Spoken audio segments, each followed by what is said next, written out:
Sa World Remit, naiintindihan namin ang iyong paglalakbay. Na minsan, kailangan lumayo upang makamit ang tagumpay. With ways to save more, when you send more, World Remit is here for you, so you can be there for them.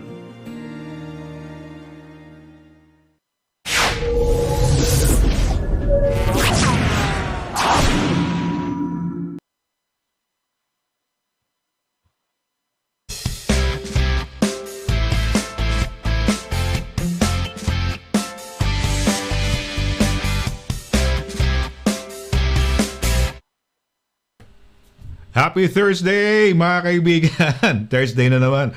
Yung music na chant, chant. Hindi, yung napapangalan nung kanina, yung tarararara, yung parang flute yata, no? Anyway, happy Thursday. Good afternoon. Good afternoon. Good evening. So, sobrang excitement, sobrang saya ko, no?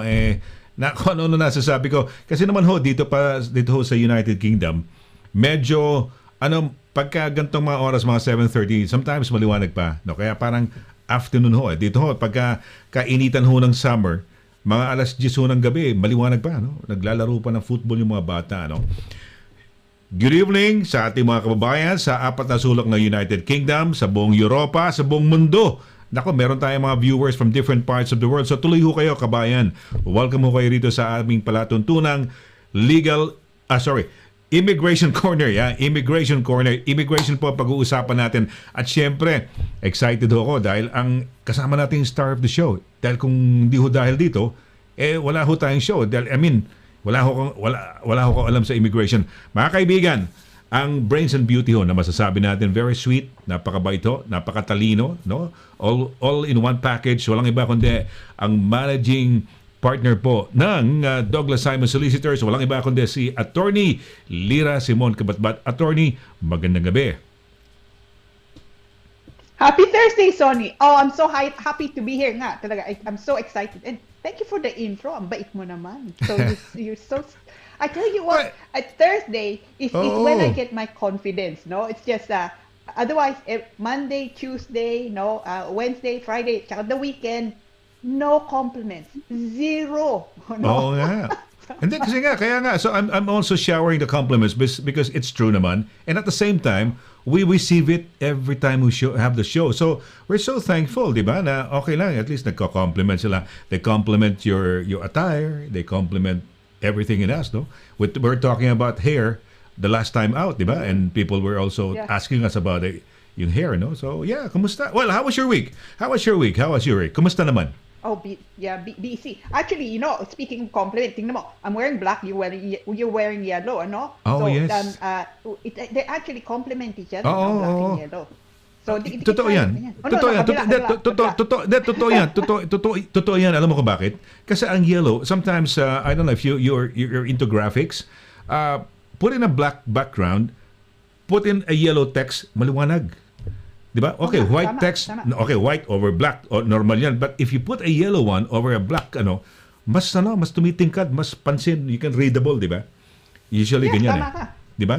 Black and then yellow letter. So, I'm wearing yellow. I was thinking, kahapon ko when I had the show, parang pinkish polo shirt ako So sabi ko, teka muna, bright pa rin, no? Ito pa rin. At saka miss ko sun When you say, ang sun kasi parang, diba, pag sunshiny, parang yellow diba? Sunny, we think of a sunny weather, no? We were in, attorney, we were in Whitstable, Kent, last weekend. And we had a grand time. It was tiyempo. Dahil meron silang, ito pala every year, meron silang tinatawag ng Oyster Festival and some Arts Crafts Festival. Na-tiyempohan namin, so punong-puno ng tao, maganda. And we saw a lot of Filipinos na hindi taga ron, na dumadayo din mga ano ba tawag dito? Mga turista rin. I mean, turista na, di ba, where they're from London or from different parts of the UK, no? So nakakatuwa. It was nice. It was a great place. Nice, great day out. Oysters, attorney, talaba, kumakain ka ba nun? Wow. Yan. Well, it's too wow. Oysters, talaba, yeah. When I see it, I have it. Pero there you go. Yeah, there you go. You look like you're talaga enjoying kayo, no? Oh, hindi kasuot ko yung aking headband, naka-headband ako diyan eh. Oh, kasi buhok ko pag nahahangin eh. Yan, oysters. It's known for oysters since the Roman times, attorney. It's a historic village and yung oysters na nakukuha nila, they're exported sa Spain, Spain, ayan yung aking. Uy, lumalabas yung aking microphone. Huwag kang lumabas, diyan lang, ayan. Lumalabas yung aking microphone. Oo, bumaba. Hello. Yung aking microphone si Mike. Oo. Test mic, di ba? Test mic. Oo. Di ba? Yes, so yeah, it was nice. It was nice. So, ayan, oo. Was the weather good? Hindi umuulan? I think it was, teka mo, let me see. In the morning, malamig na, I don't know, have you noticed ba? Parang malamig-lamig na this past days. Ako at night, nagsusot na ako ng medyas ko na pang winter eh. Dahil parang maulan, ganun. Di ba? So, maulan, malamig. So, yeah, the weather was perfect naman. Earlier in the morning, medyo, it was, teka mo, let me see. Hindi, parang it was overcast the whole day, pero hindi ganun ka-dark yung clouds. Overcast siya. Cloudy, pero hindi madilim. Di ba? Yung pagka madilim, may uulan eh. So, yeah. Which the Bolt? Check it out, attorney. If you wanna... I think they have this, na-champo namin, 28, I think the end of August. Siguro bank holiday, sabay sa bank holiday weekend. So, para siguro every year, siguro ganun. And then, we were supposed to go first to Herne Bay. I don't know if you've heard of Herne Bay, no? Oh, Herne Bay, okay. Buti na lang, nag-detour kami. We went to this place where you can parang mga vegetables, magpipicking ka, and then babayaran mo, siyempre, lalagay mo sa basket, kung ano yung mga vegetables na napick mo, babayaran mo. They call it MoFam, MEOPHAM yata, MoFam. And from there, we proceeded to, supposedly, Herne Bay. Pero along the way, nakita namin Whitstable. So we decided to go to Whitstable. Ganda. And then eventually, we went to Herne Bay. Sabi namin, buti na lang, nagdumaan kami ng Whitstable dahil walang katorya-torya, walang kakwenta-kwentang lugar yung Herne Bay. Wala. It's just parang coast lang na. Unlike yun doon sa Whitstable, it's a town within next to the coast, no? Magaling. It's nice. It was nice day out, no? So, ayan, no? Well, okay. Meron tayo topic tayo, overstayers na naman tayo mamaya mga kaibigan. Malaking topic natin.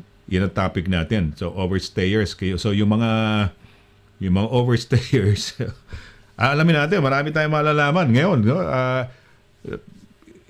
Antabayan na lang ho ninyo. Diyan lang kayo. In the meantime, attorney, we always give out yung ating virtual gold medal, silver medal, at saka bronze medal. Sino ngayon? Hindi ka nandaya, walang dayaan. Wala. Okay lang. Absolutely. Yeah. Just for fun, just for game. The game. For the fun of it. Okay. Sino hula mo ang unang-una natin, gold medalist natin tonight? Sige.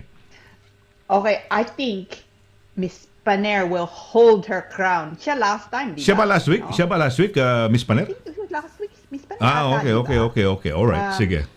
Tapos, I think Oliver, Mr. Fernandez was second. Was the second. And then, Miss Batong Bakal. So palagay mo, she will retain her crown. He will retain her place tonight. Okay. Sige. Wala akong choice. So, yeah. Wala akong choice. So, kay Oliver Fernandez ako. Tama? Okay. Oliver Fernandez. Okay. So, sino? Sino po? Direct. Sige. Sino ang gold medalist natin? Virtual gold medalist. Go. Kita mo naman. Galing. Oliver Fernandez. Alright. Okay. Oliver. Ayan. Ano ba sabi ni Oliver? Ayan. From our friend from the US. No? Good morning. Good morning, of course. Good morning sa... Oh. Yeah, good morning. Yeah, madaling Hindi kasi araw actually. 8 hours ang time different. Teka muna, 8 hours. Tanghali ka na. Tanghali na. Kasi, sorry. Tama, 8 hours. 11:30 ron. 11:30. Good morning. Tama, 11:30. Kasi 8-hour time difference. Kung 7:30 ngayon, nag-message siya 12 minutes ago. Tama nga. Morning pa 11. Mag-alas 12 pa lang. Pagdating ng alas 8 rito ng gabi, alas 12 pa lang sa kanya. Ayan, sige. Tama. Good morning. Yeah. Si Direk. So sabi niya, and kinakumusta nga niya si Pao, no? Good morning po, Attorney Lira, Kuya Sonny, and Direk Pao. Christmas is in the air. sa Pinas. Wow. That is. Sa Chooks, ano ba, how do you pronounce attorney, yung, ano siya, Gloucestershire, Tewkesbury? Tewkesbury? Tewkesbury? Tewkesbury? Yeah, I think hindi ko alam, hindi ko sigurado, but I think it's Tewkesbury. But Chooks, okay. So, but yun na lang, doon tayo sa Tewkesbury. Ayoko rin kasi, basta mag-agree na lang tayo na yun ang pronunciation. Anyway, may bar doon may bar doon na pinakitaan sa akin ni si si Kamaring Marites Allen kahapon, tanghali, kung saan sila nag-lunch pub. May may Christmas tree na sila ron. September, parang Pilipinas. Which is parang, wow, parang kakaiba. Ngayon ko lang narinig. The reason why they did it, attorney pala, is so they can have early Christmas bookings. Yung mga bookings, di ba? Yung mga private parties, yung mga tama naman din, di ba? Tama. So, pero tatlo na tayo, attorney, ha? We don't share the stage ngayon. Attorney Lira, Kuya Sonny, and Direk Pao. Kita mo naman, no? Yun na nga. Oo, tatlo. It's deserved acknowledgement. No, kung wala si Pao, hindi tayo magkikita. Yes. She's the one who binds us all together. Okay.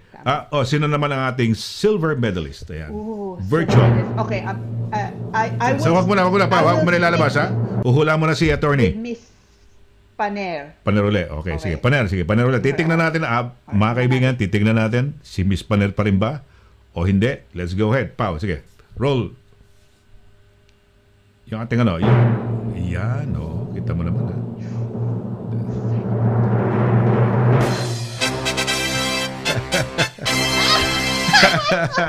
Susan Francisco Batumbakal. Absolutely. Nako, naunahan. Ano yata I don't know how do they do it, how Oliver does it, how Susan Francisco Batumbakal does it. Siguro one of these days we should have a chat with them and find out paano nga ba nila ginagawa. Yan, diba? So, Miss Batumbakal, ikaw ngayon ang ating salutatorian, no? I mean, silver medalist natin. Sino naman? At eto nakikita ko, attorney, parang not one of those yung mga regular na nasa top of the list natin. Yeah. Sige, manghuhula ka ngayon. Gusto mo ba ng tawag dito, a clue? No. Hindi na. Sige. Okay. Hindi na. Tingnan natin. Okay. Giling. Kaya. Giling. O nga, tama ka rin. Dahil nga minsan nasa huli siya, di ba? Dumarating. So, parang unlikely for her to start off. Hindi. Okay. It starts with the letter R. R, yes. Nako. R. I can't think at the moment, actually. Okay, sino po? Sino pa? I'm excited. Hindi, ano ba? Wag mo na. Pabayaan mo, bitinin natin si attorney. Ano siya? So R. Ano yan, attorney? First name or last name? First name yun, first name. First name. Oo. I know. I'm completely blank at the moment. The next person I was thinking is Mr. Libroho, no? Nanalo siya ba? Hindi. Ano ba first name ni Libroho?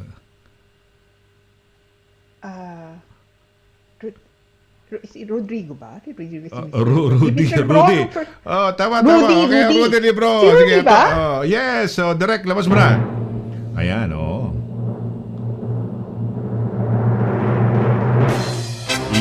Yan! Rudy Libro. Si Rudy R. Libro. Yeah. Ayan, Good evening po. Good evening, Rudy, ha? Mabuhay ka yan. Yan. Very gracious yan sa kanyang mga pagbati sa atin. Mabuhay kay Rudy dyan sa Northern Ireland, no? Hindi ko alam, Belfast nga ba kayo? Belfast, no? Ayan. Okay, ito naman. Ito na yung ating one of those top natin to Pero for tonight, sorry, no? Medyo pang-apat lang siya, no? Wala siya doon sa ating medal standing, no? O medal, Ayan. Marian Galicia pa na. Sige, attorney, basahin mo. Sige, para maano naman natin. Yeah, galing po to. Yeah, kay Miss Paner.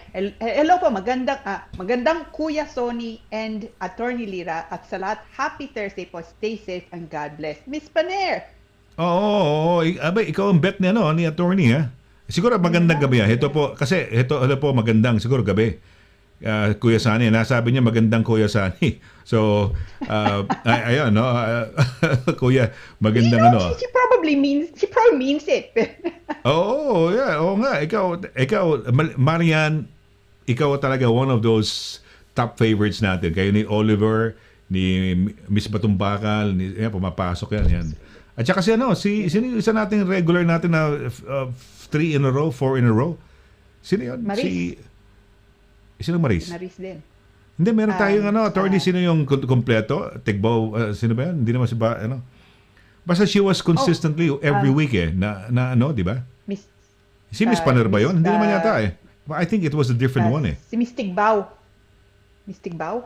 Was it her? Alam ko parang meron, hindi ba si Marian? Basta meron tayo 3 in a row, nag-hat trick pa siya eh.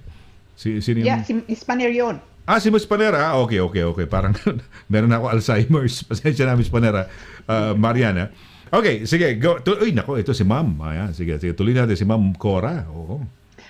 Of course. Si Ma'am Cora Carsola. Hello, Sir Sonny, Attorney Lira, and all. Masayang gabi po, Madam. Masayang Huwebes ng gabi, no? Happy Thursday. Magandang gabi. Ayun, bumati na ng medyo kompleto si Rudy. Yun nga. Masayang Huwebes ng magandang gabi, blooming Attorney Lira and coolest, good-looking Sir Sonny and all viewers. Mabuhay. Yeah, ganda, no? Parang meron tayong family, no, Attorney. No? These are people, our family. They're greeting everybody, no? So, yeah, welcome. Ito, bago yata ito. You can hear me now, no? Okay lang? Yeah. Narinig mo ako? Yes. Oops, nawala tayong sandali, Attorney. Can you hear me, Attorney? Yes, I can hear you. Oh, you can hear me. Okay, all right. Okay, you can hear me. Yes. I can hear you. Sandali. Jones. Miss Jones. So, ano yan? Parang... I know her. You know her? All right. Oh, hi. I know her. She's lovely lady. So, good evening, Mr. Laragan and Attorney Lee. Regards from my sister Lola Thomas. Yeah, kamusta, Miss Jones? How are you? No, how are you both? They're lovely people. No? She was your client before? She was a client a long time ago? Yeah, so long time ago makakilala nga kami. I haven't seen them for ages. So, kamusta po? Oy, Marlene Jones, mabuhay. It's nice to see you and nice to meet you by way of the show, ha? Nakakatuwa. So, in future, pag nagkasalubong tayo sa daan, sabihin mo, no? Ako yung Marlene Jones. Di ba? Sabi mo. Di ba? Okay, well, yan. Uy, ito yung lagi naka-curlers. Pagka nakakausap natin siya, nakakausap kayo siya. Ayan. Yes, the lovely Miss Emmeline Rafael. Good evening, Sonny and Attorney Lira. Happy Thursday to both of you and everyone. Yeah. Ayan. Watching from Abu Dhabi. She's watching from Abu Dhabi. Ano ginagawa mo sa Abu Dhabi? Last time she was in Bosnia-Herzegovina yata, di ba? And then she went to the... I think so. Croatia yata siya. Croatia. Tama. And then she drove yata to the parang border sa Bosnia ba o Herzegovina. No? At bumalik lang sila. Ngayon nasa talagang jet setter, no? Imagine Abu Dhabi. No, Abu Dhabi ka. Oo. Imagine ang saya naman na Abu Dhabi. Abu Dhabi is one of the main cities in the UAE United Arab Emirates, 'di ba? Because the other one on the other side is Dubai and on the other side naman is Abu Dhabi. But they say the richest between the two, ang mas may pera yung Abu Dhabi. That's what they say, no? 'Di ba? Yun ang oo. Okay, so... Mr. Fel, yeah. When are you back, Mr. Fel? Kailan ang balik ka? Kailan ka babalik, Mr. Fel? Mr. Fel tuloy. Emmeline, si Mr. Fel, Emmeline. Ayan. May mga hindi ko alam ko, apo, pamangkin, o anak na nandun yata sa Abu Dhabi. Yata. I'm not sure about it. Pero parang narinig ko sa kanya, sinabi niya dati. Emmeline, ingat dyan, ha? Baka tamaan ka lang COVID dyan, no? Sige. Yeah, tama. Galing po to kay Miss Paner. So, I'm sorry po, magandang gabi po. Yung kaso, may mistake. Yung kaso, may mistake. Ano may mistake? Baka yung magandang gabi siguro because she said magandang Kuya Sunny. So, may kulang. So, magandang tama, dito ako sige nga, andyan siya ngayon, Sa anak niya, sa mga anak ko. Ngayon, wow. Pero hindi ka pa napapagod, Emily, na parang kaka-travel, punta siya ng Croatia. Balik siya rito. Punta naman siya ng Abu Dhabi, no? Pero maganda yan, no? At least jet setter, attorney, di ba? Kung saan-saan na lang nandun. Di ba? Oh. So, yan, no? Yan ang muna mga pagbati natin. It's 8:00 na ho ng gabi dito sa United Kingdom. So, direct, magbe-break muna tayo. Okay lang ba tayo? Mag-break muna tayo, no? So, we're gonna have a short break. Huwag ko kayong alis, no? At, ready na tayo. Huwag ko kayong alis. Saglit po lamang. Mula noon hanggang ngayon, serbisyong mapagkakatiwalaan, serbisyong maaasahan pagdating sa inyong mga padalang balikbayan boxes. Dito ka na sa Forex Cargo. Sa presyong kayang-kaya ng bulsa, sigurado ka pa sa inyong padala. Forex Cargo. Dahil kailangan makarating. Call 0208-813-7064. O ano pang inaantay niyo mga kabayan? Tayo na sa Forex Cargo.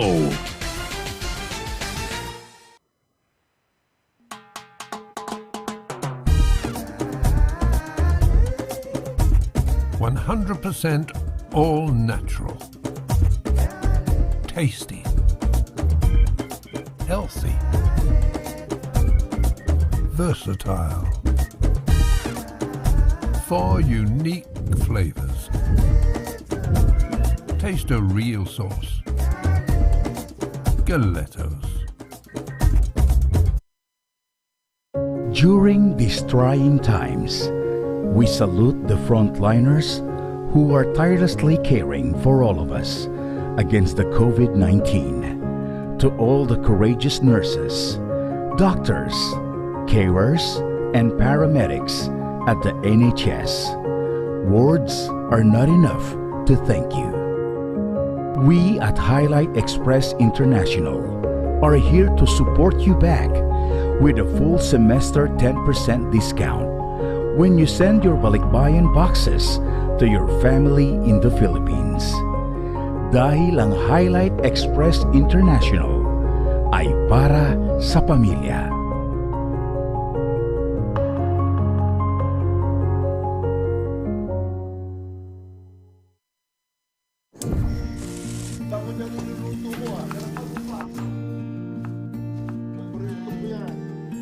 Sa World Remit, naiintindihan namin ang iyong paglalakbay. Na minsan, kailangan lumayo upang makamit ang tagumpay.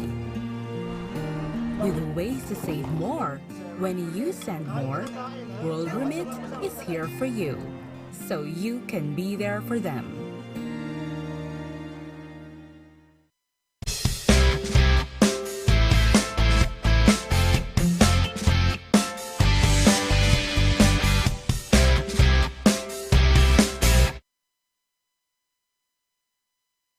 Okay, tuloy tayo sa ating program. Ito na ho yung very interesting na segment na ng ating show, no? Okay, welcome back again sa ating programang Immigration Corner. Siyempre, kasama natin yung ating pinakamamahal na abogada. Walang iba kundi si Attorney LIRA SIMON-CABATBAT. Attorney, once again, good evening.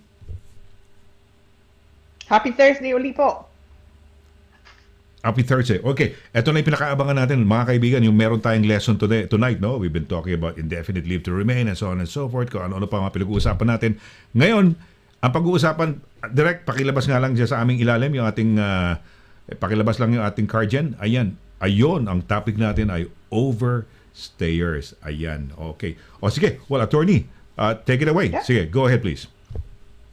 Okay, so malaki pong topic natin ngayon. Yung nga, nakita niyo dyan, overstayers. So, ano bang ibig sabihin ng overstayers? Overstayer ka kung may visa ka nga dati, pero paso na. So, sabihin natin, pumasok ka ditong turista, pero wala na nga yun, even if it's 1 month later, o kaya 1 year later, or even 10 years later. Ang tawag nga sa'yo, mainly overstayer, no? So may visa ka, paso na yung visa mo. Now, of course, it's one thing to describe that you're an overstayer. Meron ka bang magagawa, no?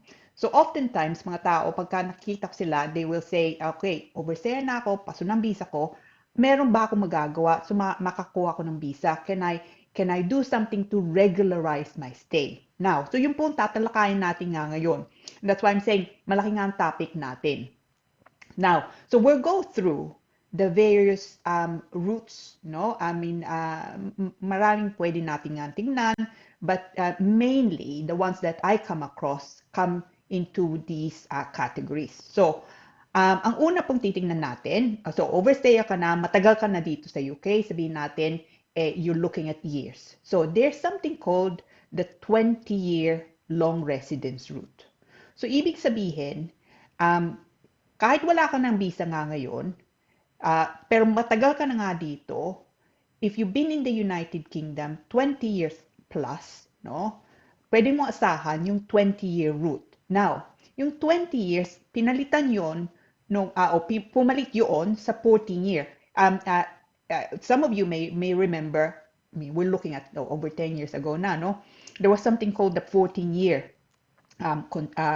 rule. Pero wala na po yun. Now, it's called the 20-year rule. So, ibig sabihin, kailangan pakita, you've been in the United Kingdom 20 years. So, ang payo ko, kung matagal na kayo dito, so sabihin natin, 19 years na kayo, and then next year, it could be that you want to have a look at the 20-year rule. O kahit hindi ka pang matagal dito, ang payo ko, do not throw any documents away, especially kung mga formal documents. So, mga payslip, for example, o bank statements nyo, o kaya doctor's letter, no?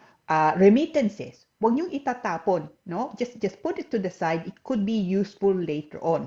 Dahil kailangan na makita, unang-una nga, 20 years na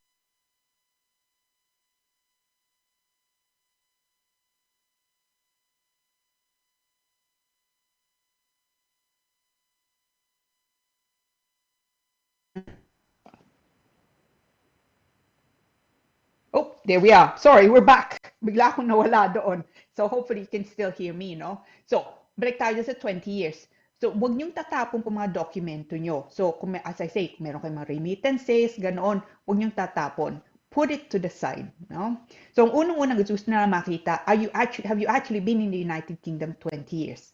And if you have been in the United Kingdom 20 years, then you need to look at other things also. Kung meron ka bang criminal record, mga ganon. But the biggest condition and where people fall down is yung evidence to show na talagang 20 years na nga kayo dito. Equally important, especially kung yun ang gagamitin nyo nga, yung passport nyo nga dati. Now, kung lagi kayong lumilipat, make sure, no, na that you keep that safe. Even though tapos na nga, expire na nga yung passport nyo, and of course, the visa is expired, importante pa rin yung luma yung passports. And actually, any subsequent passports. So, sabihin natin, nakakuha ng passport nga, 20 years back or 19 years back, pinalitan nyo nga, no, after say 5 years, pumalit na naman kayo. So, maybe you've had 3 or 4 passports. Keep all of them, kahit napaso. So, it's a possibility, one possibility, as I say, kung matagal na nga kayo dito, is the 20-year long residence route. Now, the most common route for regularization nga, kung overstayer ka na dito, is to do with relationship. Now, unang-una the relationship does not have to be necessarily a marriage or partner. No? So, sabihin natin, nandito nga kayo, and then nanditong nanay, no, o kapatid, may sakit sila. No? That is still a relationship. And of course, it's a family relationship. In some cases, so for example, I've had cases where yung employer nga, hindi nga lang employee-employer, it's a much closer bond than that, that we've submitted applications successfully on the basis of that relationship. So there, ingat nga kayo, make sure that you can evidence your relationship, na meron kayong statement nga galing sa, sabihin natin, kapatid, o kaya nanay, o of course, your partner, if it's that, no? Kung meron silang sakit, you need to evidence that also. So GP letter, or indeed a more detailed letter from a consultant, O kung meron nga silang dementia, sabihin natin, then possibly something from a psychiatrist. Now, it's for you, like with most applications, it's for you to show na yung kaso nyo nga that you can support your case. So if you're saying hindi ka nga pwedeng bumalik sa Pinas, sabihin natin, and because hindi mo nga siya pwedeng iwanan dito. So nanay, kapatid, partner nga dito, or indeed anak, yeah? Because of their circumstances, you need to evidence it. Hindi po pwede na sasabihin nyo nga lang, may sakit ako. Or just a short letter perhaps from the GP to say, yeah, meron siyang diabetes. It's just not going to cut it. It is for you to show na hindi ka pwedeng bumalik sa atin, hindi mo siya pwedeng iwanan nga dito.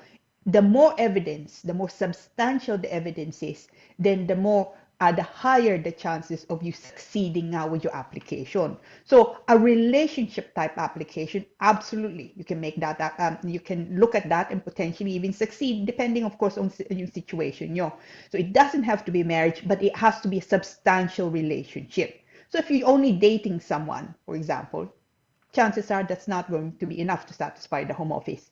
Kung meron kang kapatid dito, pero hindi man kayo nagkikita, again, it's not likely to satisfy the home office. Kung meron kang pinsan, pero nagkikita nga lang kayo Christmas time, again, it's unlikely that will satisfy the home office.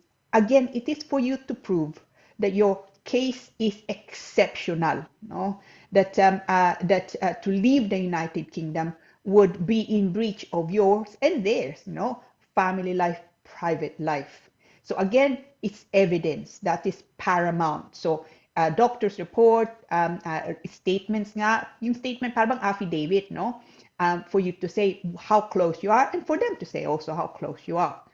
Now, a third possibility, and again, quite common, is marriage, So sabihin natin, paso ng visa mo, meron ka nakilala nga dito, you're committed to each other and you want to then marry. Now, my first comment there is, if you're free to marry, so hindi kayo kasal sa atin, pero wala ka ng visa dito, you can still marry. So the fact that you're an overstayer does not on its own, or should not on its own, stop you from marrying. Yung nga lang, you are met then by what's called a designated registrar. Yung designated registrar, basically a normal registrar, who's trained to spot sham marriages.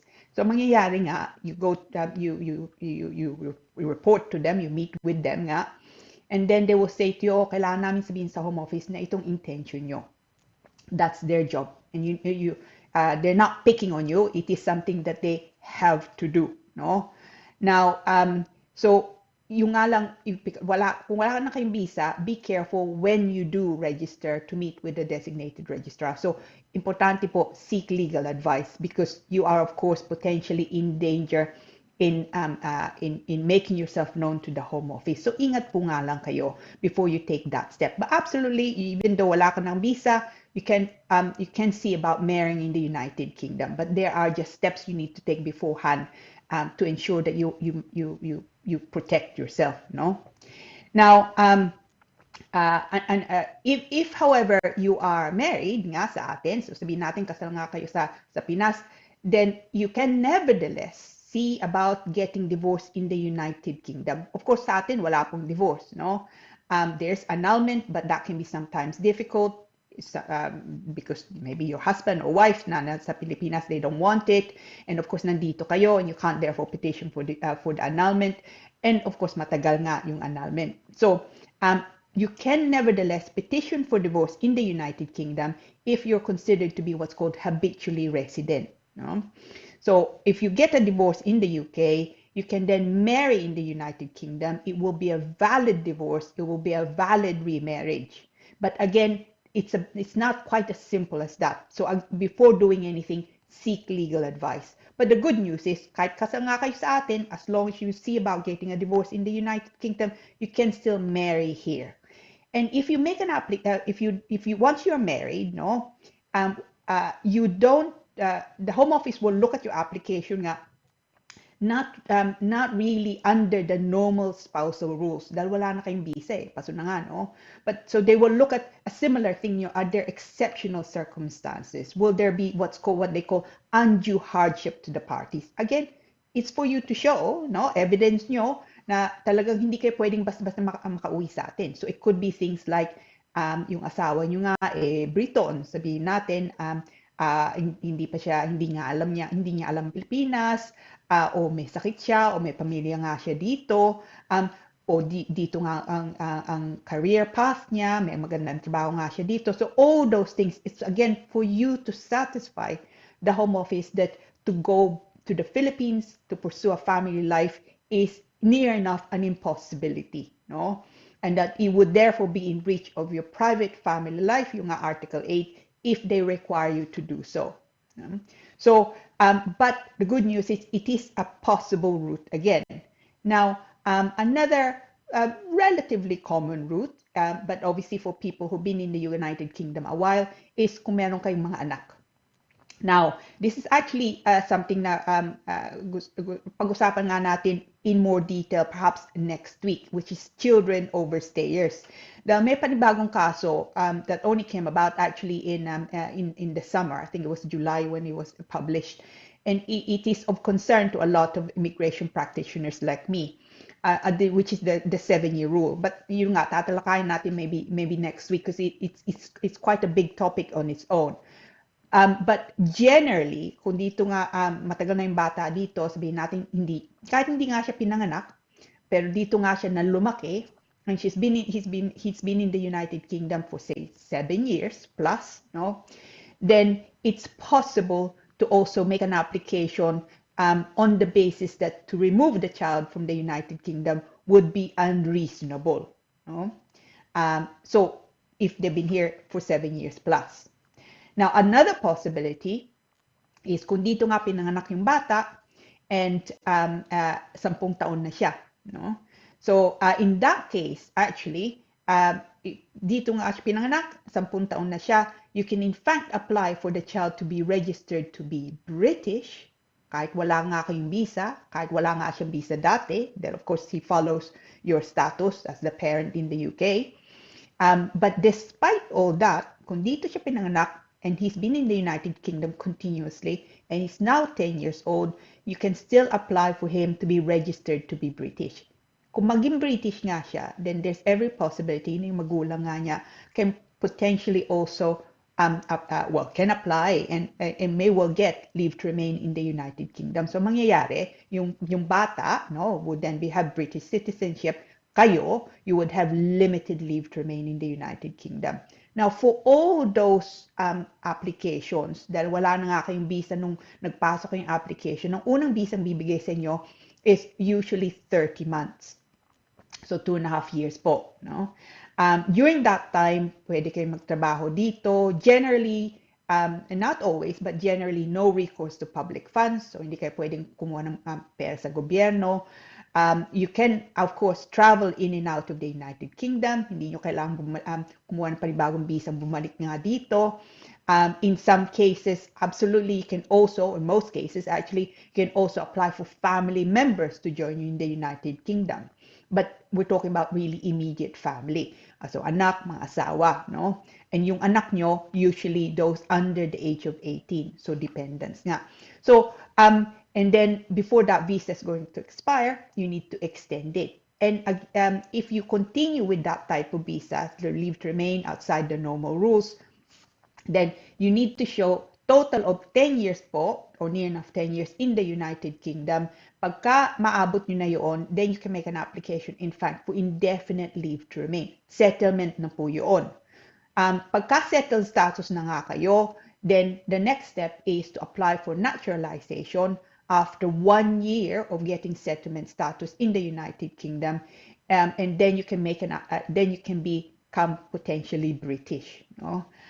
So it's a long route, of course, to the indefinite leave to remain, but at least during that time, may visa kayo dito, pwede kayong umuwi sa atin, pwede kayong bumalik dito, hindi mo kailangan panibagong visa.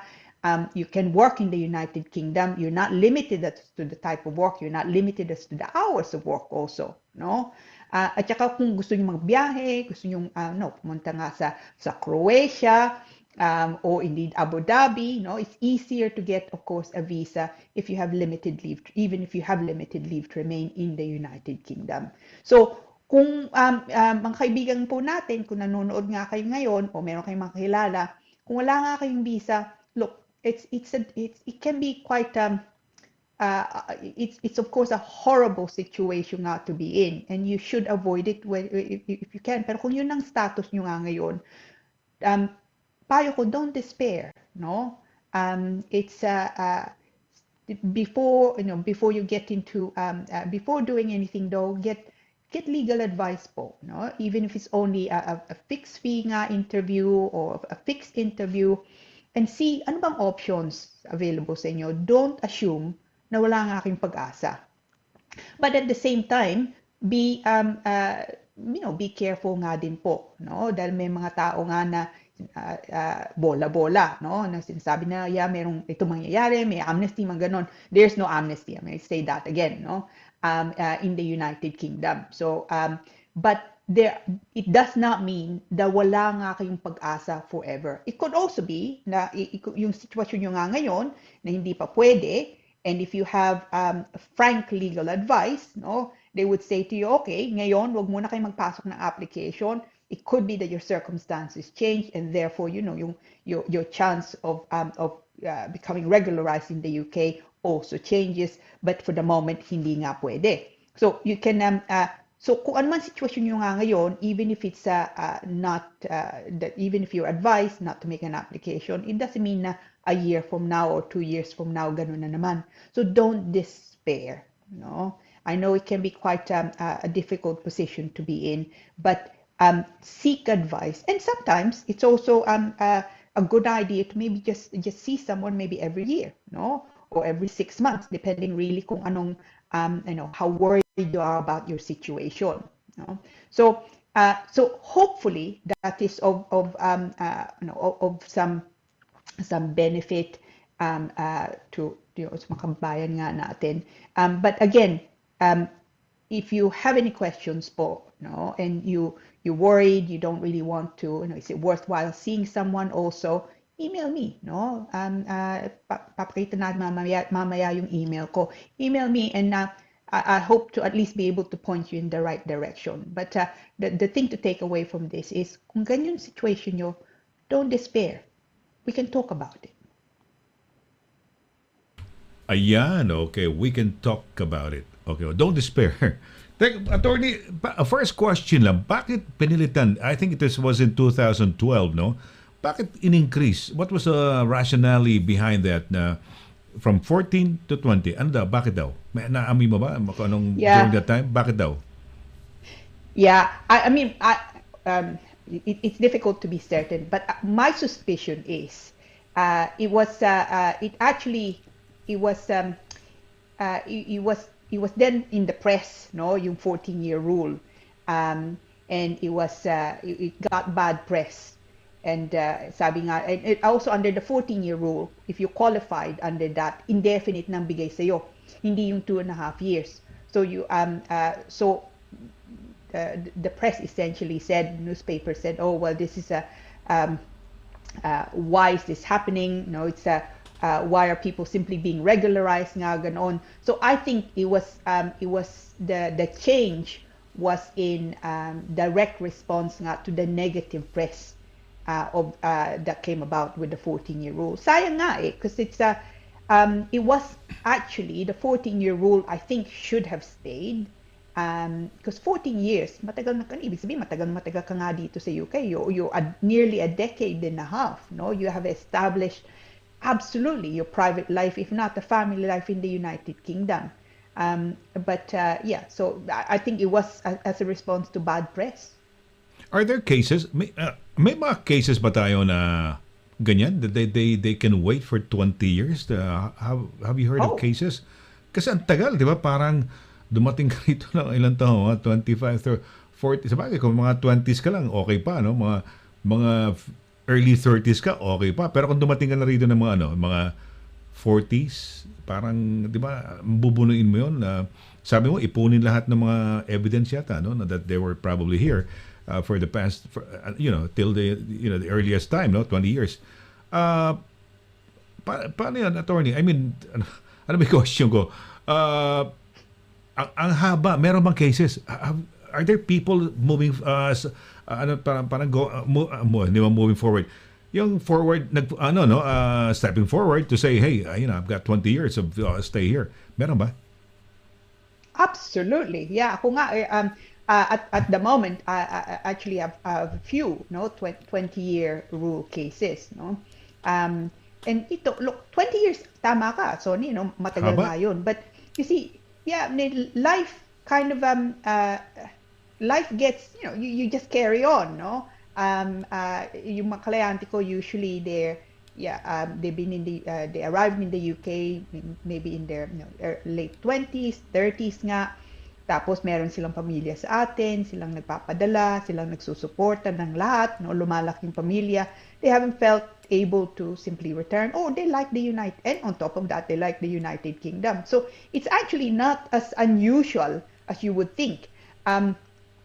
What's more unusual when I have those cases is yung mga ebidensya, no? Sayang nga lang because oftentimes I say to them, well, so nasan nga yung luma mong passport?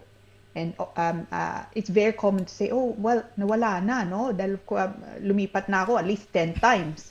And I think naiwan ko nung unang-una sa lodgings ko. Or they don't keep documents, no? And in the olden days, before of course email, and FaceTime, no? And indeed Facebook, mga tao nagsusulatan, di ba? And it's a shame also na tinatapon nila yung sobre. Because of course what's important is not the letter pero yung sobre dahil yun na may postmark na ng pangalan mo, and that can also be used as evidence of lengthy stay in the United Kingdom. So it's actually not it's not that unusual, the 20 years. So, okay. Well, sa bagay kung bata-bata pa sila, no, attorney, di ba? So balik ganun. Tanong ko ngayon, halimbawa, Sonny Laragan, nung panahon ng, I don't know kung 2012 yun, naka 14 years na si Sonny Laragan. So nilalakad ayos ni Attorney LIRA Kabatbat. Kailan ba yan? Meron bang parang period na, kasi pag ako, pinapasok mo yung 40 ko, biglang nagbago. 20 years naman. Ako, attorney, 6 years na naman bubuluin ko. When was it? Let's say, was there like a pending application or a case or a situation na hawak mo, tapos nandun sa gitna, alam mo na, you know what I mean, yung bang qualify sa 14, biglang na-extend, hindi nag-qualify, or there was a requisite another 6 years? Could you explain the transition period, attorney? Oh, may transition period ba? They will look at the dates, kung ano mang batas, the law that's applicable at the time the application was made. Generally, that's the rule, no?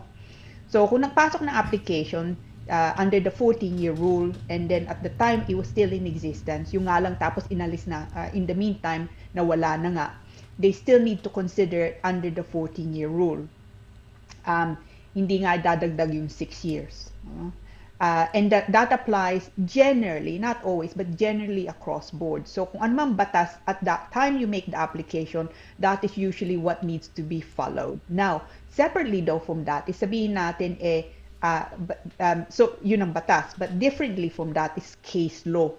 Yung the cases yung that is dealt with by the courts, because that's the thing with the UK, no? Where if generally ruled by precedent cases, no? So that's why I was saying under this the children, the new case to do with 7 years, what's defined as unreasonable in returning a child, say removing a child from the United Kingdom, that would then affect the decision nga. So yung batas, kung ano man, the immigration rules at the time you made the application, that is generally what's applied. Iba nga lang yung case law po. Okay. Kapag no, EU settlement scheme, merong parang time, parang period, ito, you may deadline, di ba? So and so forth. Di ba? Ayun. So, kailangan mag-comply at saka it's heavily publicized. Yan bang transition from the 14 to the 20, was there like ugong-ugong na? So for example, may si Sonny Laragan, uy, mukhang tataas na gagawin ng 20 years. Puntahan ko na kagad si Attorney Lira or si Attorney Lira o Sonny, papasok na yung bagong batas na 20 years. Pasok na dito, pasok na natin yan. Was there like parang kamukha na sa EU settlement, meron ba pa warning o ito marapit na, mag-i-implement na yan? O, paano ba yan? Kamukha na paglabas mo ng, di ba, remember, uy, tuwan-tuwa tayo. Mga nurses, kasama na, parang senior carers sa listahan ng immigration. Pero nag-change yan, di ba? Nag-change. Ganun ba yan? It just comes out and you don't know what's gonna really be a part of it? Because we don't know kung ano yung mga jobs na papasok na pwedeng, di ba? Parang ilalabas lang nila. So was that the situation with the 20-year rule, no? Na parang nasa 14 ako pero baka mababalitaan na ba natin? Malapit na ba o ano? Nagkano ba?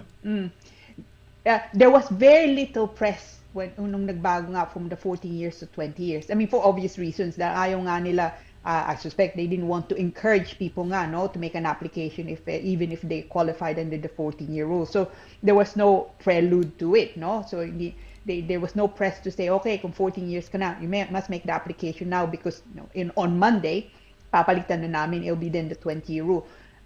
You kind of get the vibe that will happen mainly as an immigration practitioner, immigration solicitor. That, as I say, you see, in the news, bad press to do with 14 years, and you hear and you certainly see write-ups, MPs raising it in Parliament. So if you like, it's then an indication. So that's the best you can do, really, an indication na mayroon yung mangyayari. And then they tend to, with something like that, they give it as little publicity as possible. Iba nga din yung EU settlement scheme, because the EU settlement scheme, they wanted to give as much notice as possible. Again, because otherwise they'd get bad press na mangyayari na nga, no? And also they were likely to be challenged if they did not publicize it. So with some changes in the law, bigla na nga lang nangyayari, no? But with others, so for example, home office fees, normally they would say, yeah, tataas na nga. So you get an idea, tataas nga. But they don't actually tell you until a week before that it's going up this much. And if a lot of you may remember, yung IHS surcharge po, no? It used to be only £400 per year.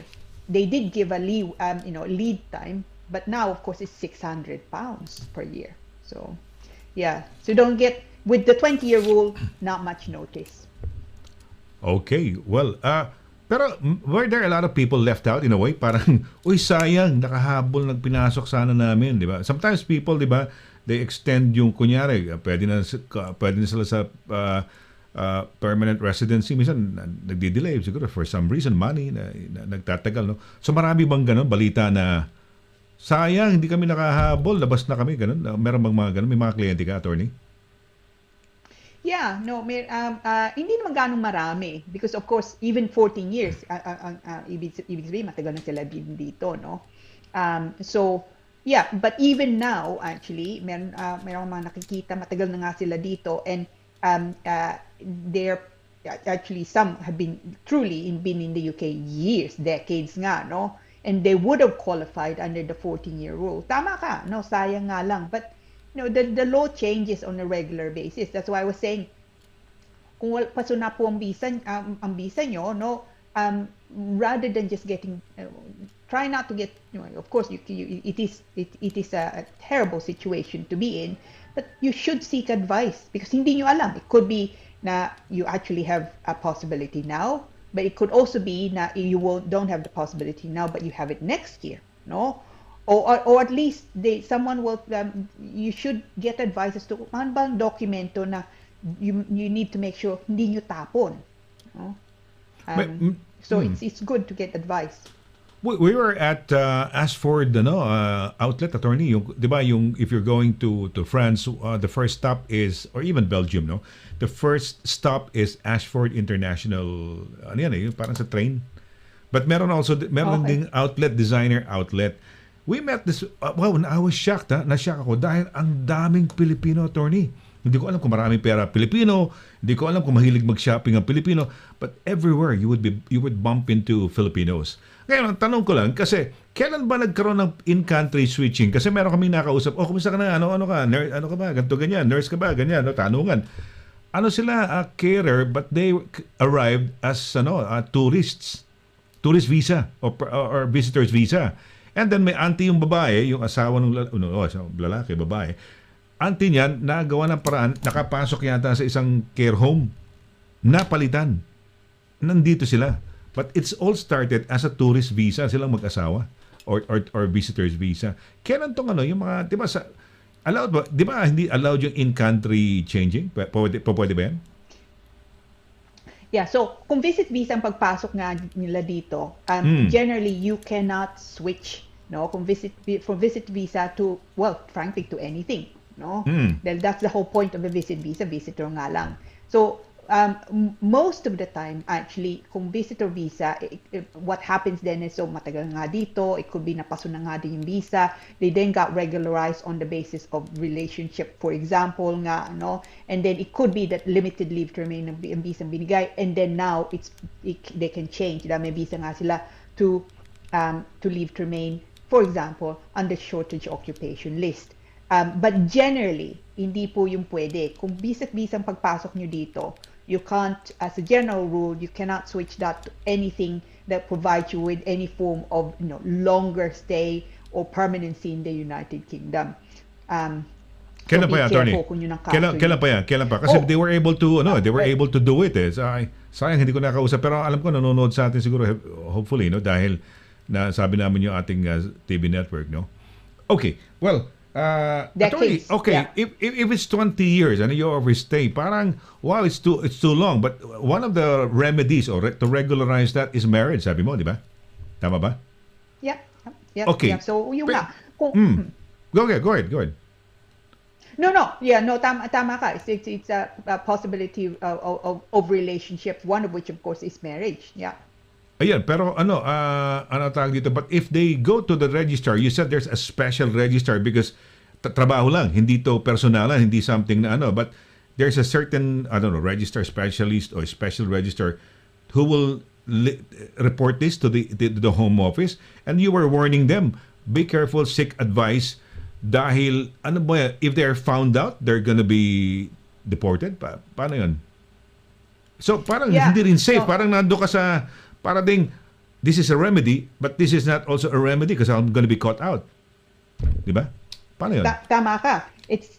So it's actually, it's a question of what risk you're prepared to take, no? So that's why importante nga, before you do that, seek advice. So kung dito kayo magpapakasal, in order to be able to marry in the United Kingdom, you would need to meet with what's called a designated registrar. Yung taong yun, yung registrar for marriage, it means that that person is trained to spot sham marriages. So mangyayari, they will report to the Home Office. And they will tell you that they have to report to the Home Office. So when they report to the Home Office, they will likely say, do they have concerns o hindi naman, no? But the Home Office will be informed na itong balak nyo at saka wala kang visa or you have limited leave. They don't just report you or inform the Home Office of your intention because paso na ang visa nyo, overstayer ka na. It also applies, you still need to go to a designated registrar kung estudyante ka, no? So you have limited leave to remain in the UK, for example, or you have a skilled worker route or tier 2 visa ka nga, no? So you still need to they still need to say to the Home Office, this person has limited leave or no leave at all, no, and they want to marry. So the designated registrar will need to report. Now, the thing to do is get your documents nga ready before even seeing the designated registrar. So a lot of the preparation, kailangan nyo nang gawin, kailangan nyo nang tapusin actually, before you even meet with the designated registrar. And kung ganun ang kaso nyo, timing is important. Dahil of course, kung wala kang ang visa, as soon as you become known to the Home Office, you put yourself, of course, in some danger because malalaman nga nila nandito ka and, of course, yung address mo. So, you need to be prepared. But in cases where they do that, kung meron kang relationship dito or you want to marry in the UK, it could be said that risk is very much warranted, that it's a risk that you should take because the chances of succeeding in the UK and certainly being able to marry in the UK is necessary, or it's worth the risk. People fall in love and then they get married. For you, attorney, would 3 months be okay? Can a man and a woman or whoever fall in love? The reason why I'm asking this is because the designated registrar, whoever he is, would he be sort of suspicious of a 3-month, very quick romance, very quick, falling in love and getting and intention of getting married? Would that be meron ba ganun? Nakakaduda ba yan? O, they fell in love 3 months? Pwede ba yan? Yes, yeah, no, absolutely. No, tama ka. I mean, the designated registrar, or indeed the Home Office, they look at all factors. So it would be things like nagsasama na ba yung mga tao, no? When did the relationship start? Yeah. And the thing with designated registrars is, of course, they observe you, no? So do they look, the couple, do they look like they are together, no? Or not, no? And so, yes, if you're living together, or indeed the relationship is only, say, 3 months, it doesn't necessarily mean na hindi nga genuine. And certainly, I come across relationships shorter than 3 months. Just alam nila their Nagkindatan lang. One client actually was Nag-smile lang. Isang Nagkindatan kliyente ko.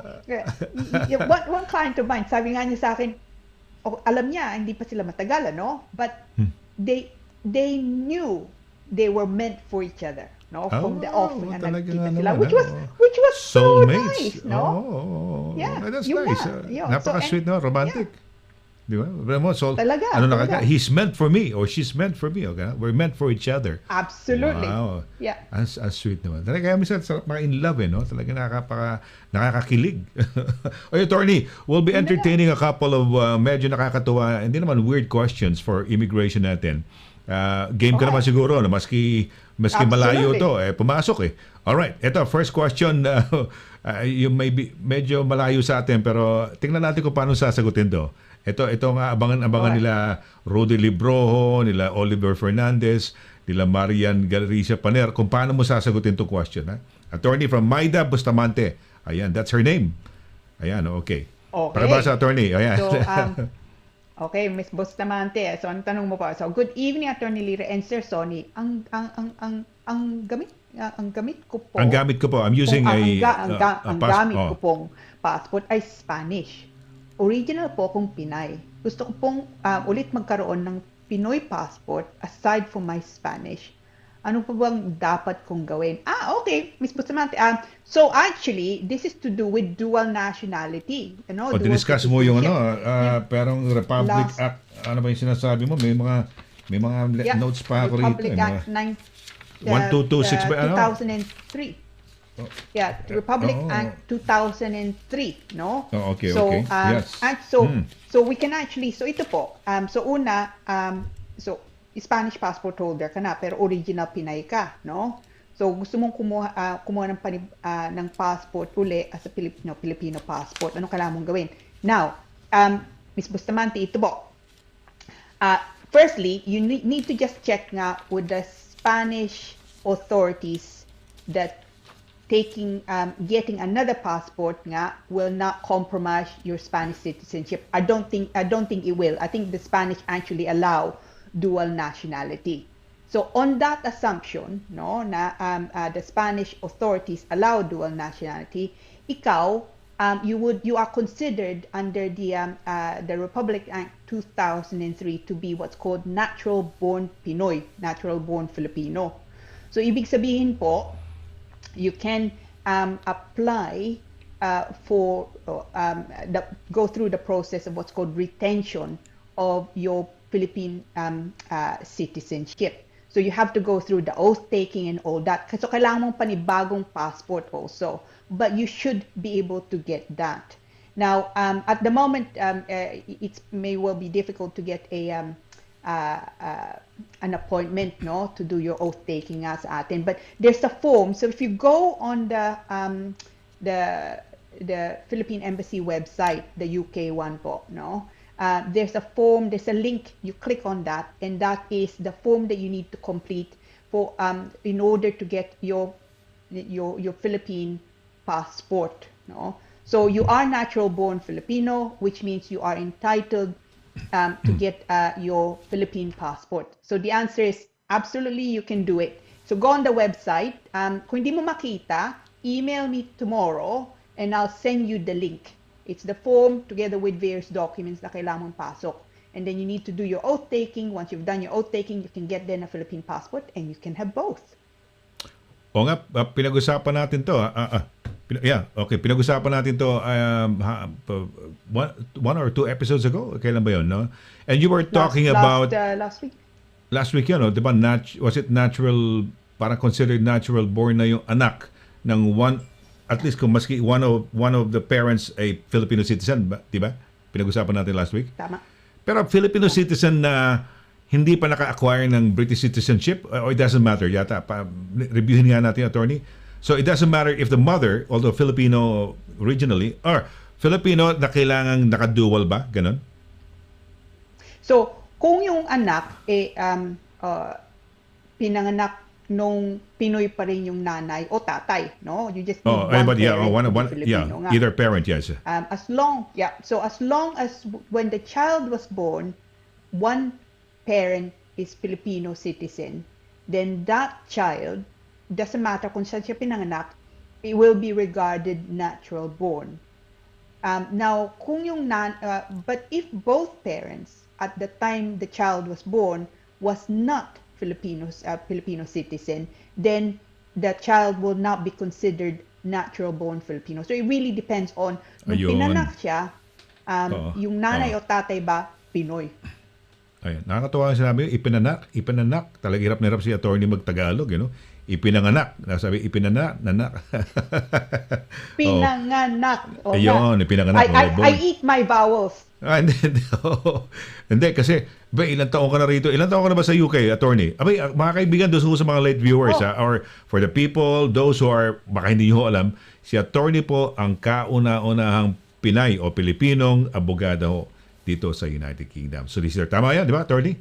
Ha? Una-una, di ba? Yeah, yun na nga. Yes, so kita nyo. My only claim to fame or infamy, depending on how you look at it. But it's ano, di ba? Record breaker ka. Your record, kumbaga, kung nasa book of, hindi naman Guinness Book of Records, basta may Book of Records of Filipino achievements in the United Kingdom. O, ikaw ang kauna-una, di ba?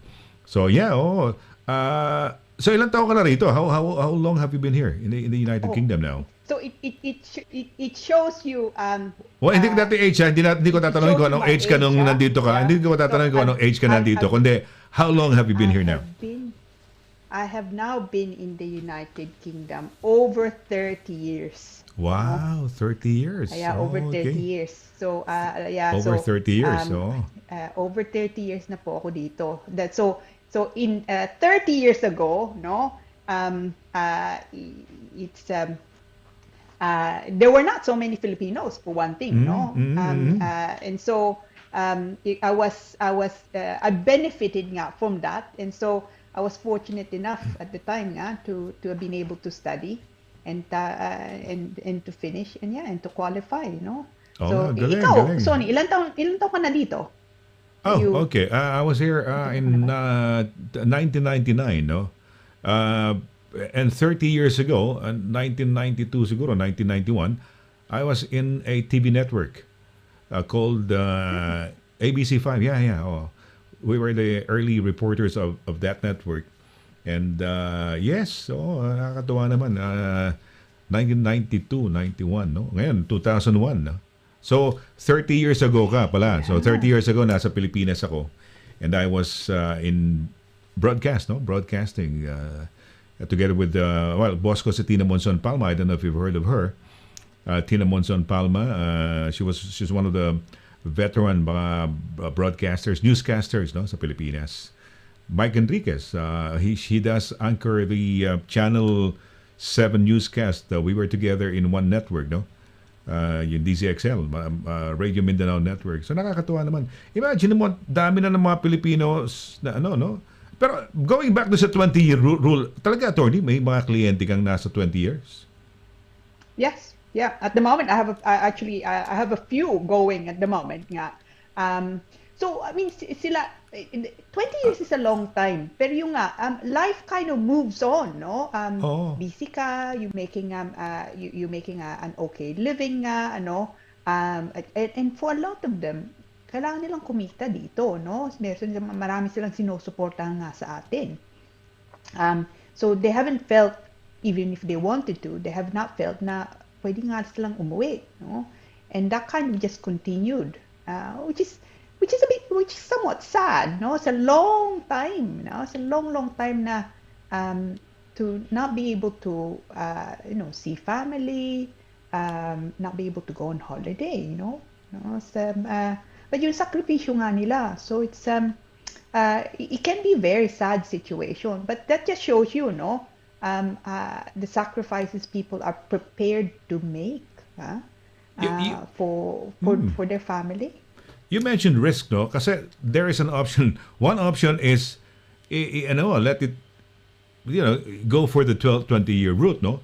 Another option is get married. Pero the risk there is you might be found out. Yun ba? Parang yun ba is the one that more or less parang na kinukonsider ng mga 20 years, yung mga people who go for the 20 years na kaysa naman ma-in love ako.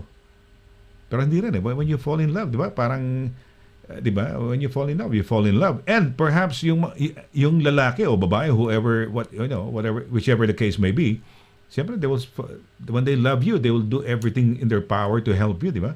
Para to get your, yung citizenship mo, tag dito, hurdle this designated, diba? Registrar, who has to, kailangan they have to prove talaga, no? Talagang malakas ang evidence that they're together, no? So, why wait for a longer route when love can be the solution?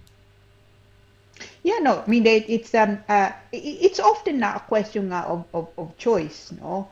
So may mga tao, they're fortunate enough maybe to meet someone, tapos they then seek to regularize their stay, and it's also a very practical thing to do, no? Kung nandito yung asawa nyo o yung partner nyo nga dito, and this is where you want to make a home, of course, it's a natural thing to look at the root. The basis is your relationship nga. But not everyone have that kind of situation, and also not everyone is looking for a relationship, no?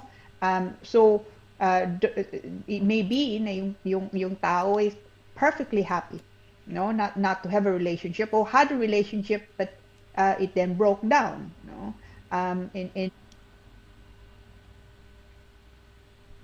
a question of circumstance. Okay, well, nawala yung audio ni attorney doon. Pakicheck mo nga, Pao, no? Oh, sorry. Direct, no, nawala. Sa atin yun, sa connection namin yung sa cogwheel. Tingnan mo nga yung sa audio. Parang pag-switch biglang nawala, no? Okay naman. Bakit ganun? Okay. Yeah, alright. mo. Nawala ka kasi pag-switch ni Direk nawala ka. Okay, nawala yung audio. It did not follow, no? Okay, love. Pinag-uusapan natin. Marriage, love, no? Nakakatuwa. Alam mo, kaya ako naman sinasabi, kasi yung susunod na question natin, nakakatuwa, nung Monday, na-guest namin si Conjen Bernie Fernandez. And I remember when she was the Conjen, and we were talking about mga immigration, embassy natin kaibigan mo sa radyo, mga nagtatanong sa amin, mga nasa Canada, pero yung mga embassy matters, questions nila, dito sa UK sila kumukonsulta. No, and so yeah. Oh, yung original na si ngayon ambassador na dati sa Germany, katatapos niya nasa Korea na siya ngayon, si Ambassador Tesson Dizon de Vega, siya ang very first na co-MC namin sa embassy natin kaibigan mo, followed by Conjen Bernie Fernandez, who's now in the consulate of Milan, and then followed by Ambassador Myla Makahilig, who's going to be deployed sa Vatican. She's gonna take up her post mga mid-October. Anyway, kaya ako sinabi yan, may tanong tayo. Kamukha di ba sabi sa'yo, may mga Canada nagtatanong kung saan-saan sa amin. Ito, may si Alice Navarro may tanong. Attorney, pakibasa. Okay. Okay, Alice, ang tanong po niya, hello po, may concern lang po ako. My boyfriend is from Kosovo. Baka pwede pwede po kung mabigyan ng advice how to get there. Okay. And saan po pwedeng mag-apply ng visa na mapapadali po? Okay. Thank you and God bless. Oh my gosh, Ms. Navarro. Okay. Yeah. Tony, paano yan? This is, I don't know how you will answer this. Kaya nga sabi ko kanina warning, no? Yeah. Okay, Kosovo. So, unang-una po, Kosovo, saan ba yan? Alam ko, Eastern European, saan ba yan? Yung mga Baltic region yan, tingnan na. Eastern Europe yan, Kosovo. Tama ka. Magulo dyan, di ba? Nagpapatayan dyan. Dati. Not so much now, no? Dati. So, Mas civil war, parang ganyan, no?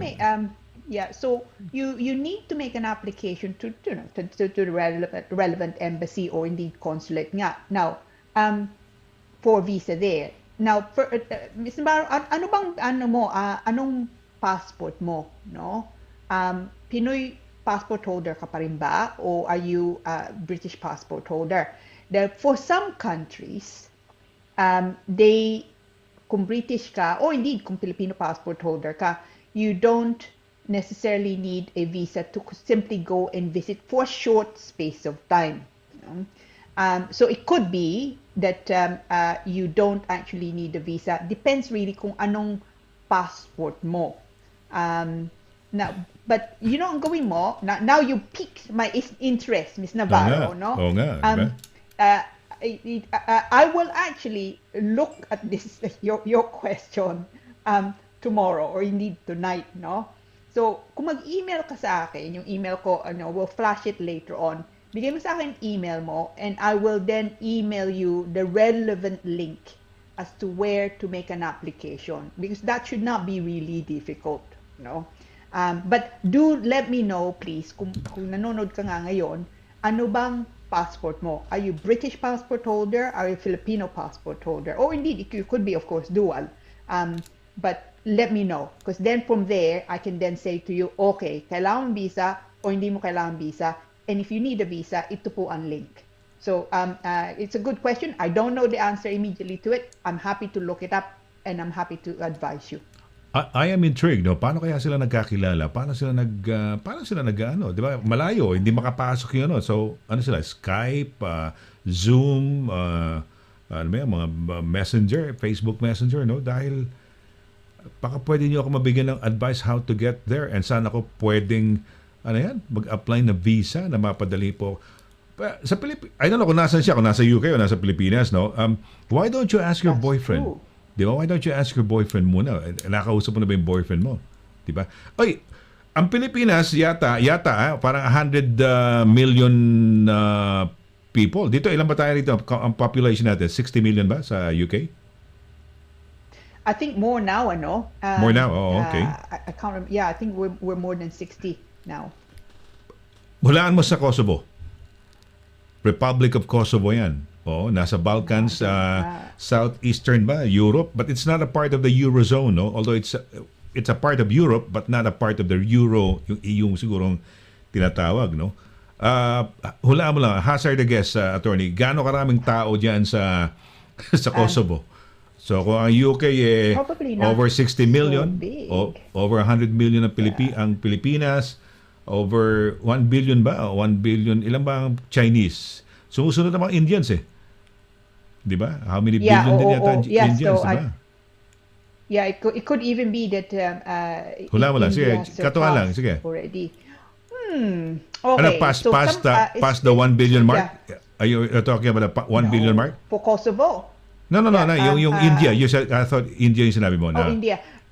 Yeah, I was reading somewhere, and I could of course be absolutely wrong, but I think India has proportionately, has a higher birth rate now, or it could even be that they have a higher population now than China. But really, actually, I want to look it up. Yeah. I'm not sure. Alam ko, number kung one alam ang China, number two, Kaya pero lang. because of the pandemic, I came to realize or came to know that the population of India is that big, no? Huge talaga. Grabe, no? Hindi ko akala ko mga half a million lang o ano. Hindi, nasa billion na yata sila eh, di ba? Grabe. Anyway, ano pa pinag-usapan natin? So, Kosovo. let's say, Hula mo lang. Sige. Kosovo population. So Oo. let me guess at it must be less than UK, no? So sabihin natin Sige lang, kakatuan lang. It's not that big a country. Sabihin natin what? Closest number na lang. Parang the closest number. Kasi 1 point nasa point yun eh. Oh. Sige. Talaga? Well, okay. If we're 60 million, sabihin natin kalahati. 30? 30 million. Layo, attorney. Malayo. Talaga? Malayo. How many? We're not Hindi, wala pa. Isa pa. Hanggang tatlong guest. Okay. Oh. Okay. Sabihin natin, 10 million. It can't be 10 million. 10 million? But, hindi, isa pa. Hindi pa. Isa lang, mali. So, 30, 20 million, hindi. Sabi mo, 10 million ba? 10 million? 10. Hindi. Direct, pakiano yung drum roll natin sa last hula ni attorney kung tama o mali. Sige. Sige, katawan lang. It can't be less than 10 million. I mean, that would be silly. Ayan na. Okay, let's go higher. 70? Hindi. Higher. Hindi, it's lower, a lot lower, attorney. It must be Ang considered population niya is 1.9 million. Less than 2 million No. na tao. Yeah. So, yan. Ito, nasa Google. Unless mali si Google o Wikipedia. So, kukunti na pala tayo. So, pag si Miss, ano pangalan ng direct yung pangalan ng pag nag-asawa sila ni, nagkatuluyan sila ng taga-Kosovo, at least dadami yung ang Pilipino sa Kosovo, no? Di ba? Talaga? Yeah. Wow. So little. Population, it's 1.9, tama. 2021, 1,935,259,000. Oh, yan. Sorry. My 1,935,259. goodness me. Ayun. 2021 Wow. estimate yan. Oh, yan. Kita mo? Oh, yan. Ha? Gosh, okay. So, Oo. I must say, you learn something new every day. Oh, huwag Yes. mo kakalimutan. We're supposed to have questions on life in the Iniintay ko UK, si no? si Edgar biglang kaya gagawa na lang kami ni Direct Pao, gagawa kami ng Life in the UK test kasi I was waiting for it, no? Supposedly simulan natin. But never mind, next time na, no? Ay ito, bumabati si late siguro galing sa trabaho to. Ayan, pabati natin. Okay. Sige, bago tayo magpaalam ng mga Yeah. Sige. Ayan. So, Pakibasa, attorney. from our the wonderful Mr. Duay, no? So, magandang gabi po sa inyong lahat. Yeah, Attorney Elegant, Lira, and kita mo legendary naman, Sonny yes, Laragan. Happy elegant, Thursday. No, nakakatuwa naman. Ayan, Thank you si po, May Tigbaw. thank Si May Tigbaw, ayan. Yes, of course. Yeah, May Tigbao Vargas. Good evening and happy Thursday to all. Hi, May. Ayun. Hi, May. Hi. Ayun, okay. Ayan. Si Rafael, Miss Rafael, ayan. Emmeline. Yes, Emmeline Rafael po. So, yes, I'm safe naman. Just arrived here last Tuesday and I missed your show last Tuesday kasi nasa Himpapawid ako at the time. That Anong time, Himpapawid? nasa air pa. Himpapawid, di ba? Lumilipad sa Himpapawid, no? Sa air. Sa, lumilipad ka pa. Airborne siya. Of course, Airborne siya. yeah. Airborne pa siya. Oo, yan. So, When are you back, Miss Rafael? when is she back? ito kay Oh, Mr. yeah, Duwan. okay. Yeah. Ayan, busy daw So, si sorry, been Oo so nga, busy. okay lang. Yeah, well, Okay lang yun. Yun ang problema. Kung if you're talented man, you're busy because you have your hands in every pies, no? Tama nga yan. Busy yan. Like you. Tsaka manager yan, attorney. Well, I'm so happy we have our director, no? She's a heaven sent yan. And she's a star, no? Sabi nga naman. And, okay. Well, attorney, yeah. So, napakaganda na ating gabi. We've learned a lot of things. I've learned a lot of things. As usual, every session of ours, curious ako. Kaya I ask so many questions. I how do you forward a bit of mga situation scenarios, no, kung paano, no, Because I'm sure yung mga tinatanong ko, nangyayari din yan. Marami, alam mo naman ang cases ng, di ba? Kung maraming cases ng love, marami rin cases ng immigration siguro, no? Lahat na siguro ng klase ng kwento na experience mo na, siguro, Tony, no? From weird to, I don't know, how would you describe ba mga cases na from dramatic to, ganyan ba? From weird, no? Tama. Hindi ko nababanggitin yung, may situation tayo, I don't know kung nanonood, pero hindi naman natin binabanggit yung pangalan marrying the ex of the brother. Mga ganyan, di ba? Tama ba yan? Yeah. Di ba? It happened. Di ba? Nalakad ang papers because of marriage, pero married to the ex-wife of the brother. Mga ganyan, yung mga ganong kwento. Alright.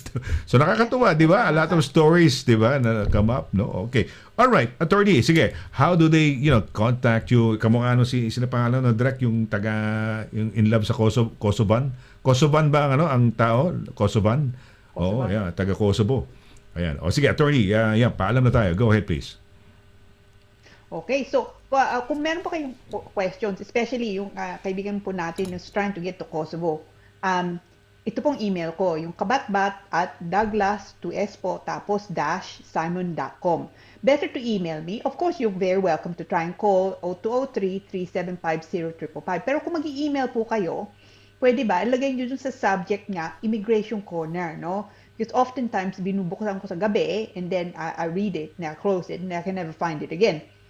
So, that way, kung ilagay ko Immigration Corner, then I will find your email again. So, feel free. Happy to direct you, assist in any way nga I can. Yung pang-email ko, yung kabatbat@douglas-simon.com. And as usual po, no, it is an absolute delight, absolute pleasure to be able to join nga on a happy Thursday. And talaga ako, I always say this, but it is, I am absolutely humbled, no, na you give your time, no, to join us. It's lovely. Talaga it's and I so look forward to Thursdays nga. And next Thursday po, ang pag-uusapan natin, especially kung mga bata kayo, we'll be dealing in detail specifically with overstayers, children overstayers. Dahil yung nga may kaso that it's a bit frankly terrifying to practitioners nga like me. So I hope to be able to impart nga some knowledge that may be able to assist. So tune in for next week. We'll be dealing with children, but overstayers, but in relation specifically nga to children. But so it's other than that, it is, I say again, absolutely delightful nga, no? You've been able to join. It's a pleasure, and of course, no small measure. I do so enjoy being here with Sonny. Well, it's never go on holiday again, Sonny. No? Okay nga, you were okay, no? At it was great na naman, 'di ba? It happened lang, nasa airport tayo. But I really truly missed you because you're right, because it's like it's fun because we're together. We learning can be fun, 'di ba? Yeah, learning shouldn't be difficult. Alam mo na parang 'di ba yung the regular na hirap mag-aral, but let's make learning fun and learning immigration fun by way of the show, 'di ba? We're making as may ganda yung expression ni ni Ambassador Myla Makahilig na magkausap kami kanina. Sabi niya, ang galing na ginagawa niyo, Tito Sunny, sabi niya, you make it parang humanize daw namin yung show. Because when we do the immigration show, we try to, kasi di ba parang distant ang immigration, hindi mo kilala yung sa embassies, but here we are, going all over Europe, interviewing every ambassador, finding out how they were, how they started, what were their courses, and so on and so forth. Yung mga things about them, no? Na hindi daw sila, matagal na sila magkakasama sa diplomatic corps, di ba? Yung magkakasama sila dahil may mga different batches, pero they never ever ask those questions na hindi nila nalaman about their diplomats. But through the program, na-humanize namin. And also, we get to meet the participants who would ask questions, and we ask them, how did you get there? How long have you been there? So nagiging interesting din, di ba? Nalalaman natin kung paano ang buhay-buhay ng ating mga kababayan in different parts of Europe. So, ayan. So, ganun din na ginawa natin dito. We've I don't know if I can borrow the word of Ambassador Myla Makahilik, we humanize the show na parang talagang, educational, fun, nice, parang family, diba? Togetherness, virtual social bubble, all rolled into one. So, sabi mo nga, we're thanking them for being with us, for taking the time out to spend their time with us. And we, likewise, are really, truly humbled and honored that you guys are there, and we're happy doing this, no? So masaya. We look forward to this show, diba? So I guess it's time for us to say goodbye. Magpapaalam na ho kami. Nako, maraming salamat ho as always. You're making our Thursdays happy, calling us, si attorney calling her elegant, calling me legendary, and a lot of other mga diba, mga compliments. Thank you very much. No, that's nice. Ganun ang mga magkakaibigan. You compliment each other. So, we'll see you again. Let's do another happy Thursday next week, no? So, till then, this is Sonny here, sa ngalan ni Attorney LIRA SIMON-CABATBAT and our Director Paula Perez saying good night, take care, and God bless. Good night.